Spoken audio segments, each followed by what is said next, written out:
नमस्कार विद्यार्थी मित्रांनो, सीईटी बाय ग्लोबल ऑनलाईनमध्ये सर्वांचं स्वागत आहे. मित्रांनो, आजच्या सेशनमध्ये आपण 20+ MCQs बघणार आहोत. शॉर्ट MCQs बघणार आहोत इनइक्वॅलिटीज या टॉपिकवरती, जे की कोडेड आणि मॅथमॅटिक्स या दोन्ही टाईपचे असणार आहेत. मित्रांनो, आणखीन एक गोष्ट महत्त्वाची तुम्हाला सांगू इच्छितो की तुम्ही जर सिरियसली प्रिपरेशन करत असाल तर ही वेळ अत्यंत महत्त्वाची आहे. आत्ता तुम्हाला प्रिपरेशन व्यवस्थितपणे सुरू करायला पाहिजे. प्रत्येक गोष्ट बारकाईने अभ्यास करायची आहे. तर त्यासाठीच ग्लोबल ऑनलाईन घेऊन आलेला आहे. येणाऱ्या वर्षामध्ये जर तुम्ही महाराष्ट्र MBA CET देऊ इच्छिता असाल, मोठ्यातल्या मोठ्या चांगल्यातल्या चांगल्या कॉलेजमधून तुम्हाला MBA करायचं असेल, तर तुमचं पर्सेंटाईल खूप चांगल्या पद्धतीचं असणं महत्त्वाचं आहे. तर त्यासाठी आपण घेऊन आलेलो आहोत MBA CET 2026 कंप्लीट कोर्स.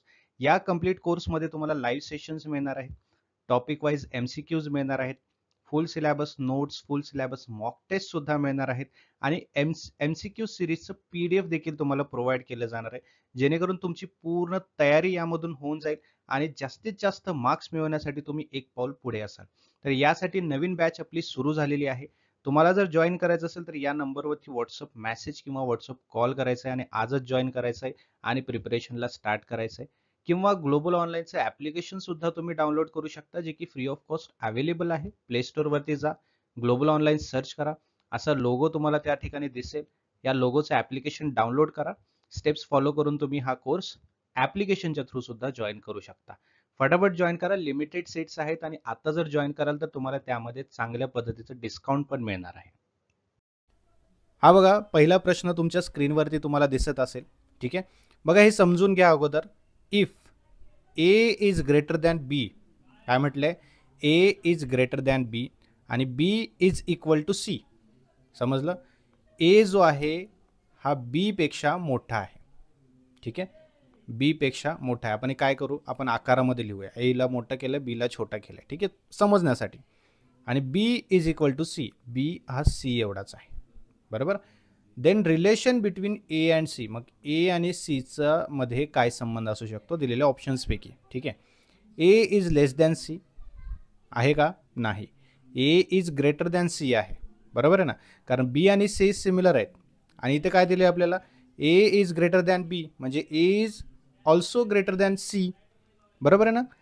मग A is greater than C, त्यामुळे A ऑप्शन जो आहे तो पूर्णपणे कट होतो. ठीक आहे, पुढचा बघा. A is greater than C, बरोबर आहे. पुढचा C, A is equal to C आहे का? नाही. A is greater than C आहे आणि कॅनॉट बी डिटरमाइन असं होऊ शकत नाही, कारण B ऑप्शन आपल्याला इथे बरोबर दिसतोय. त्यामुळे राईट आन्सर जो आहे तो येणार आहे आपला ऑप्शन B. आलं लक्षात? Option B. कारण काय सांगितले आपल्याला? A जो आहे इज ग्रेटर दॅन B म्हणजे A हा B पेक्षा, बरोबर आहे, काय आहे? मोठा आहे, ग्रेटर आहे. करेक्ट. हे एक विधान झालं. दुसऱ्या विधानात काय सांगितलेलं आहे की B जो आहे तो इज इक्वल टू C आहे म्हणजे B, बरोबर, हा C प्रमाणेच आहे. आलं लक्षात? B हा C प्रमाणेच आहे म्हणजे B आणि C हे सिमिलर आहेत आणि B पेक्षा A मोठा आहे तर A हा C पेक्षा सुद्धा मोठाच असणार आहे. त्यामुळे B ऑप्शन आपल्या इथे करेक्ट येतो, म्हणजेच A is greater than C. समजलं? अशा प्रकारे. पुढे बघा, आणखीन प्रश्न आहेत. पुढे, if P is greater than और is equal to Q and Q is greater than R, then, ठीक आहे, P जो आहे ना ग्रेटर दॅन Q किंवा P is equal to Q है ना, त्यालाच आपण असं लिहितो. अलग लक्षात. So Q is greater than R, Q is greater than R. आलं लक्षात? P हा Q पेक्षा मोठा आहे आणि Q हा R पेक्षा मोठा आहे. बरोबर आहे, ॲक्च्युअलमध्ये असा सीन आहे. आलं लक्षात? सो ऑप्शन्स बघा आता. P is less than R आहे का? P is less than R आहे का? नाही. P हा Q पेक्षा मोठा आहे आणि Q R पेक्षा मोठा आहे. R हा सगळ्यात लहान असणार आहे. बरोबर आहे, त्यामुळे ऑप्शन A जो आहे तो कट होत आहे. P is equal to R असणार आहे का? नाही. P is greater than R असू शकतं का? असू शकतं. बरोबर आहे. आणि D कॅनॉट बी डिटरमाइन असू शकतं का? नाही, कारण आपल्याला C ऑप्शन करेक्ट दिसलेला आहे. त्यामुळे आपण काय करू शकतो, याच्यामध्ये कॅनॉट बी डिटरमाइन हे ऑप्शन येऊ शकत नाही. कारण कॅनॉट बी डिटरमाइन म्हणजे काय? आपण अर्धवट माहिती आहे त्यामुळे आपण ऑप्शन सांगू शकत नाही, असं त्याचा अर्थ होतो. सो असं काही नाही आहे. C ऑप्शन यामध्ये करेक्ट येणार आहे. ठीक आहे, कारण पी जो आहे तो आर पेक्षा मोठा आहे आणि क्यू पेक्षाही मोठाच आहे. त्यामुळे करेक्ट आणि सिमिलर आन्सर जो आहे तो आपल्याला सी मध्ये दिसतो आहे. बरोबर आहे. आणखीन बघा, if X is less than Y, x काय आहे, हा वाय पेक्षा, एक्स हा वाय पेक्षा लहान आहे. ठीक आहे, पहिलं स्टेटमेंट. वाय, ठीक आहे, हा Y is less than Z किंवा इक्वल टू झेड, वाय हा झेड पेक्षा कमी, ठीक आहे, किंवा लहान, लक्षात, किंवा वाय हा झेड प्रमाणे असंही असू शकतं. बरोबर आहे. मग रिलेशन बिटवीन एक्स आणि झेड, रिलेशन बिटवीन एक्स आणि झेड असं विचारले आपल्याला. ठीक आहे, मग एक्स हा वाय पेक्षा लहान आहे, वाय हा झेड पेक्षा लहान आहे. बरोबर आहे. मग याचा अर्थ काय, झेड हा सगळ्यात मोठा असणार आहे, राईट, त्यानंतर वाय आणि त्यानंतर सगळ्यात लहान एक्स असणार आहे. लक्षात. मग एक्स हा सगळ्यात लहान आहे, झेड हा सगळ्यात मोठा आहे. मग इथे काय असायला पाहिजे, Z is greater than x असं असायला पाहिजे, किंवा X is less than Z असं असायला पाहिजे. ठीक आहे. आता या दोन्हीपैकी बघा, सो याप्रमाणे जर बघाल तर आपल्याला ऑप्शन बी हा करेक्ट येणार आहे, कारण x is less than Z. बरोबर आहे, जो की आपण पाहिला होता. आलं लक्षात. किंवा Z is greater than x असं असलं तरी आपण तिथे राईट केलं असतं. आलं लक्षात. सो एक्स जो आहे तो सगळ्यात छोटा असणार आहे, झेड जो आहे तो सगळ्यात मोठा असणार आहे. त्यामुळे Z is greater than X किंवा X is less than Z हे बरोबर यायला पाहिजे. एल इज ग्रेटर दॅन और equal to M, M is greater than और equal to N, and N is greater than O. Then relation between L and O. ठीक आहे. L जो आहे इज ग्रेटर दॅन एम और equal to M. ठीक आहे. त्यानंतर एम जो आहे इज ग्रेटर दॅन और इक्वल टू एन, राईट, आणि एन जो आहे इज ग्रेटर दॅन ओ. समजलं. म्हणजे ओ पेक्षा एन मोठा आहे, एन पेक्षा एम मोठा आहे, एम पेक्षा एल मोठा आहे. ठीक आहे. एल हा सगळ्यात मोठा,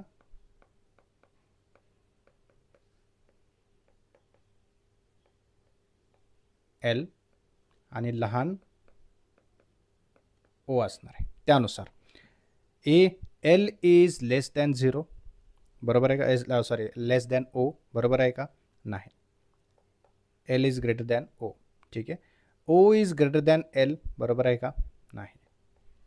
एल इज ग्रेटर दॅन और इक्वल टू ओ, बरोबर आहे का, दॅट कुड बी करेक्ट.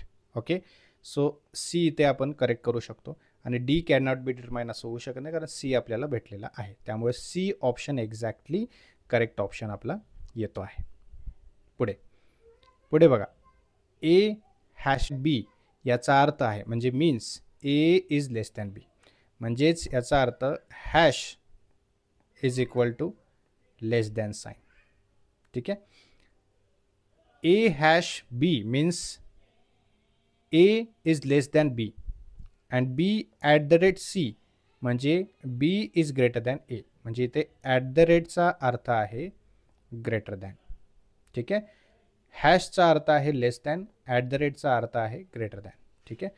मग if A hash B and B at the rate C, then म्हणजेच काय, ए जो आहे है ना, हा लेस दॅन बी आहे, आणि बी हा ग्रेटर दॅन सी आहे.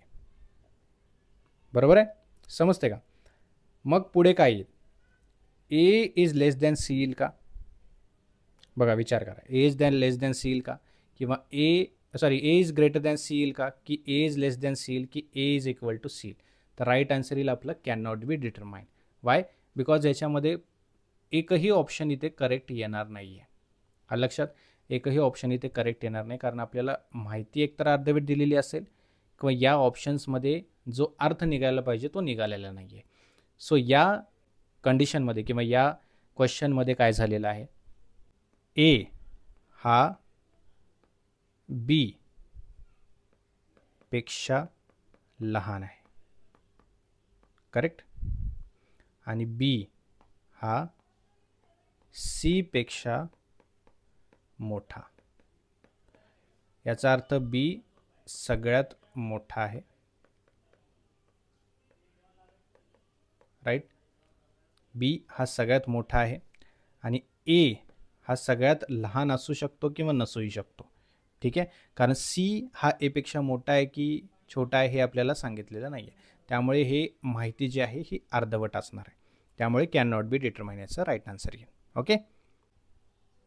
पुढचे जे प्रश्न आहेत ते कोडेड इनइक्वॅलिटीजचे आपण बघू. त्यामध्ये ॲट द रेटचा अर्थ आहे greater than, is equal to चा अर्थ आहे लेस दॅन.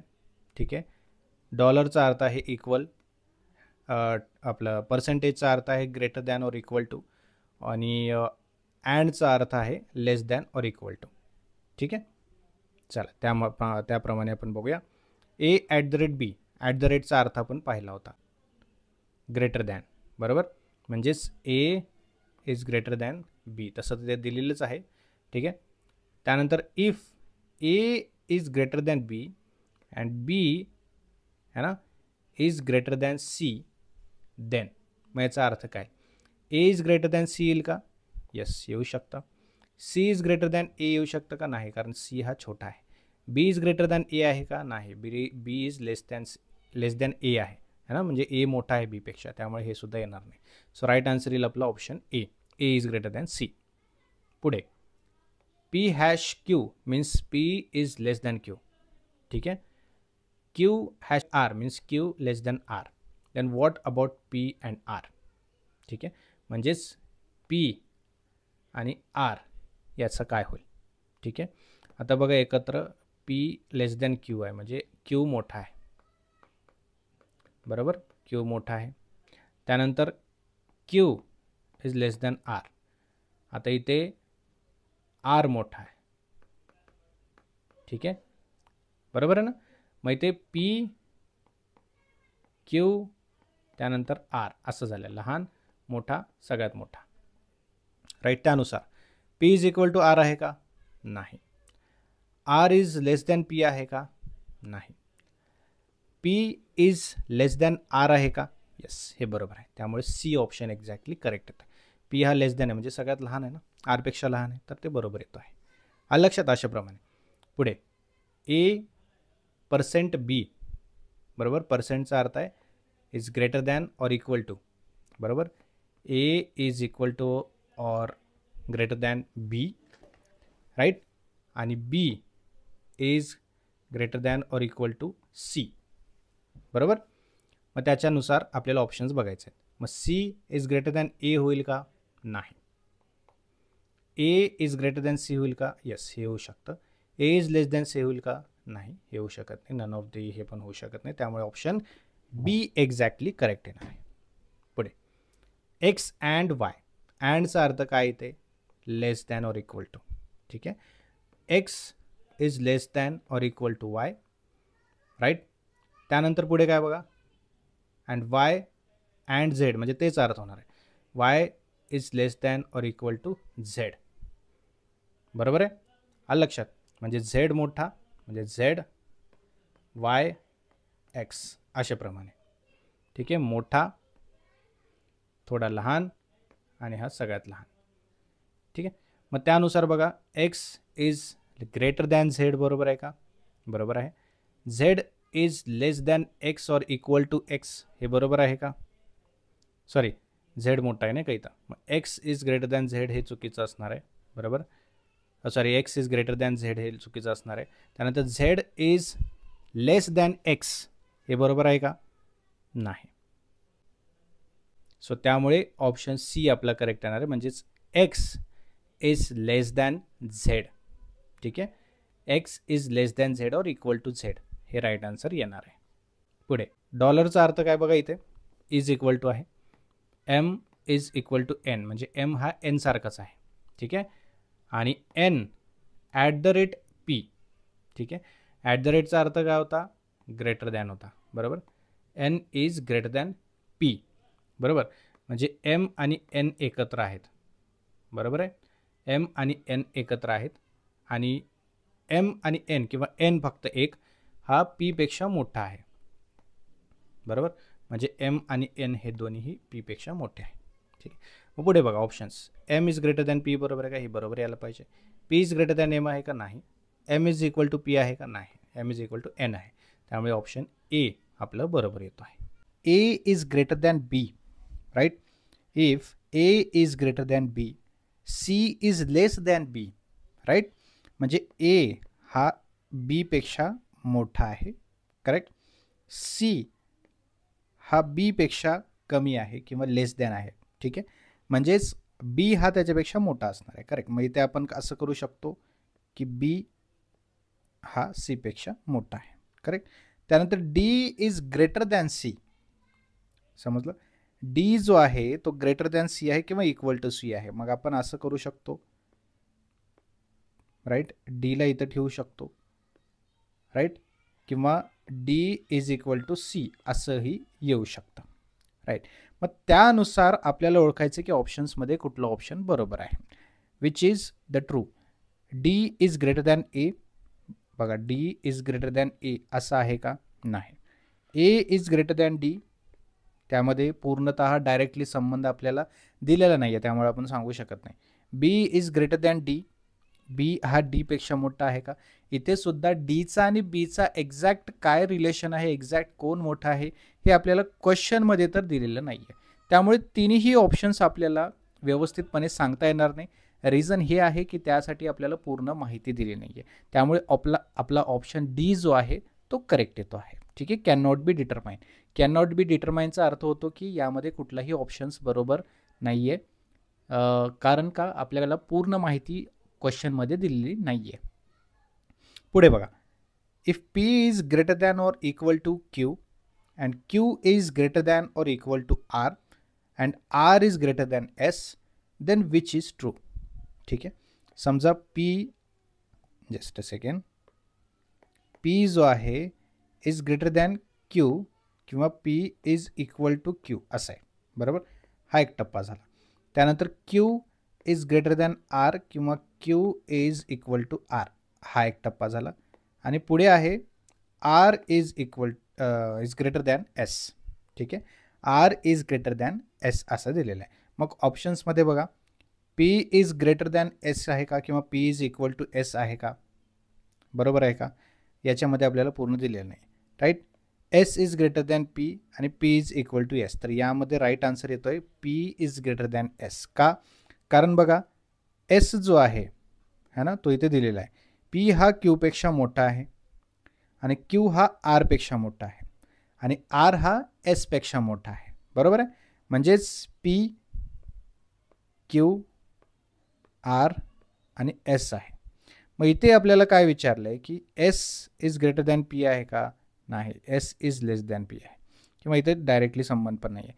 किंवा P is equal to S आहे का, नाही, ते सुद्धा नाही. बट पी हा एसपेक्षा मोठा आहे, कारण पी क्यूपेक्षा मोठा आहे, आरपेक्षा मोठा आहे आणि आर एसपेक्षा मोठा आहे असं आपल्याला दिलेलं आहे क्वेश्चनमध्ये. त्यामुळे एसपेक्षा पी सुद्धा मोठाच असणार आहे, आलं लक्षात. त्यामुळे आपला ऑप्शन ए इथे येतो आहे, ठीक आहे. पुढे बघा. A at the rate B म्हणजेच A is greater than B, ठीक आहे. आता इथे ॲट द रेटचा अर्थ आहे greater than. B hash C means B is less than C. हॅशचा इथे अर्थ आलेला आहे लेस दॅन. आणि C percent D means C is equal to or greater than D, बरोबर. आता इथे पर्सेंटचा अर्थ काय आलेला आहे, greater than or equal to, बरोबर आहे. मग if A at the rate B और B hash C and C percent D, then relation of A and D, ठीक आहे. म्हणजे इथं काय दिलेलं आहे बघा, ए जो आहे है ना, ए इज ग्रेटर दॅन बी, बरोबर. बी इज लेस दॅन सी, बरोबर. आणि सी हे काय आहे, पर्सेंट आहे. पर्सेंटचा अर्थ इथं काय, ग्रेटर दॅन और इक्वल टू डी, राईट, बरोबर आहे. मग इथे काय येऊ शकतं, option A is greater than D येऊ शकतं का, की बी, की सी, की डी. तर इथे ऑप्शन डी येतं, कारण इथे सुद्धा आपल्याला पूर्ण माहिती दिलेली नाही आहे. A is greater than D, कारण एचा आणि डीचा पूर्णतः किंवा डायरेक्टली संबंध इथे दर्शवला नाही आहे, बरोबर आहे. A is less than D, त्यास तो या बाबतीत पण तोच होणार आहे, कारण का आपल्याला इथं पूर्ण माहिती दिली नाही आहे. आणि ए इज ग्रेटर दॅन डी, ठीक आहे, हे सुद्धा इथे सांगता येणार नाही, कारण ए आणि डीचेच तिन्ही ऑप्शन झालेत, राईट. आणि ए आणि डीचा इथं डायरेक्टली संबंध आपल्याला दिलेला नाही आहे. त्यामुळे आपण कॅन नॉट बी डिटरमाइन हा ऑप्शन सिलेक्ट करणार. ठीक आहे. पुढे बघा, if X is equal to Y. ठीक आहे, एक्स आणि वाय सिमिलर आहेत. Y is greater than Z. Y हा झेडपेक्षा मोठा आहे. ठीक आहे, एक्स आणि वाय सेम आहेत, बरोबर. वाय हा झेडपेक्षा मोठा आहे, बरोबर आहे. म्हणजेच काय असणार आहे, इथे झेड असणार आहे. असं आपण करू शकतो. X Y is greater than Z. त्यानंतर पुढे Z is greater than or equal to W. म्हणजे डब्ल्यूपेक्षा झेड हा मोठा आहे किंवा इक्वल टू आहे. मग which is true. X is greater than W आहे का.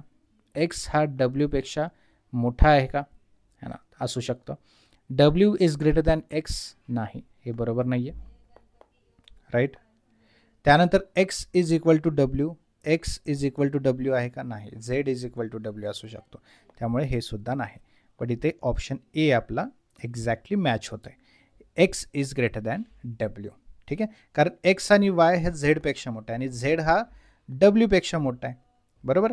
If W is less than Z and Z is greater than W, right, आणि एक्स वाय हे झेडपेक्षाही मोठे आहेत, तर ऑब्व्हियसली ते डब्ल्यूपेक्षाही मोठेच असणार आहेत, ग्रेटर दॅन असणार आहेत. त्यामुळे X is greater than W हे करेक्ट आन्सर येतो आहे. ठीक आहे. पुढे A is greater than B, right. A is greater than B. B is greater than C. आपण इथे डायरेक्टली लिहू शकतो. Then which is true. हा सोपा आहे. A is greater than B येऊ शकतं का, सी येऊ शकतं का, बरोबर आहे. C is greater than A, नाही. A is equal to C, नाही. त्यामुळे ऑप्शन ए करेक्ट येतो आहे. सोपा होता. पुढे X is equal to Y, बरोबर आहे. Y is equal to Z, right, आणि Z is less than W. ठीक आहे. मग झेडपेक्षा कोण मोठा आहे. झेडपेक्षा मोठा आहे W, right. W is greater than Z आहे, बरोबर आहे. त्यानंतर वाय हे झेडप्रमाणेच आहे, म्हणजे डब्ल्यू हा वायपेक्षाही मोठा असणार आहे आणि X is equal to Y असणार आहे. ठीक आहे, म्हणजे वाय जसं आहे तसंच एक्स पण असणार आहे, म्हणजे डब्ल्यू इथे सगळ्यात मोठा असणार आहे. ठीक आहे, त्यामुळे आपला ऑप्शन बी येतो आहे, कारण W is greater than x. W इथे सगळ्यापेक्षाच मोठा असणार आहे, कारण एक्स आणि वाय हे सेम आहेत आणि वाय आणि झेड हे सेम आहेत, म्हणजे एक्स वाय झेड हे तिन्ही सेम झाले, बरोबर आहे ना. त्यामुळे इथे डब्ल्यू हा झेडपेक्षा मोठा असं दिलेलं असल्यामुळे, है ना, तर आपलं डब्ल्यू हा सगळ्यात ग्रेटर दॅन असणार आहे. मग W is greater than X हे ऑप्शन आपलं बरोबर येतो आहे. पुढे P is equal to Q. Q is equal to R. ठीक आहे, देन विच इज ट्रू. हा छोटा प्रश्न आहे, सोपा आहे. P is greater than R आहे का, नाही. P is equal to R आहे का, हे असू शकतं, कारण इथे कुठेही ग्रेटर दॅन किंवा लेस दॅन असू शकणार आहे, कारण इथं सर्वच प्रश्नामध्ये दिलेले आहेत की इक्वल टू आहे, त्यामुळे दुसरं काही येणारच नाही, बरोबर आहे. पुढे U is equal to V. V is greater than or equal to W and W is equal to U. ठीक आहे, देन विच इज ट्रू. बघा इथं यू आणि व्ही सेम आहेत. ठीक आहे, म्हणजे यू आणि व्ही हे सेम आहेत आणि व्ही हा greater than or equal to W आहे, म्हणजे डब्ल्यूपेक्षा मोठा आहे, किंवा यू आणि व्ही हे इज इक्वल टू डब्ल्यू आहेत, म्हणजे हे सेम पण असू शकतात ते का. ठीक आहे, आणि W is equal to U, म्हणजे हे असंही असू शकतं. ठीक आहे, सेम, म्हणजे तेच दिलेलं आपल्याला, बरोबर आहे ना. सो यापैकी कुठला ऑप्शन बरोबर असेल. U is greater than W असू शकतो का, की V is equal to W असू शकतं, की V is greater than W असू शकतं. तर याचा राईट आन्सर आहे बी. ठीक आहे, V is equal to W. U is greater than W हे पॉसिबल नाही आहे. ठीक आहे, कारण इथं आपल्याला दिलेलं आहे डब्ल्यू आणि यू हे सिमिलर आहेत. ठीक आहे, V is greater than W असू शकतं का, नाही, कारण तेही सिमिलर झालं, कारण इथं व्ही आणि डब्ल्यू पण काय होतात इथे हे होऊ शकतं. V is greater than W असू शकतं, बट इथे इक्वल टू सुद्धा दिलेलं आहे, त्यामुळे डायरेक्टली आपण ग्रेटर दॅन बोलू शकत नाही. ठीक आहे, त्यामुळे बी ऑप्शन एक्झॅक्टली बरोबर येतं. So this is all about today session everyone. Thank you for attending this session. भेटूया आपण पुढच्या सेशनमध्ये आणखीन काही वेगळ्या टॉपिक्सवरती MCQ घेऊया. ठीक आहे.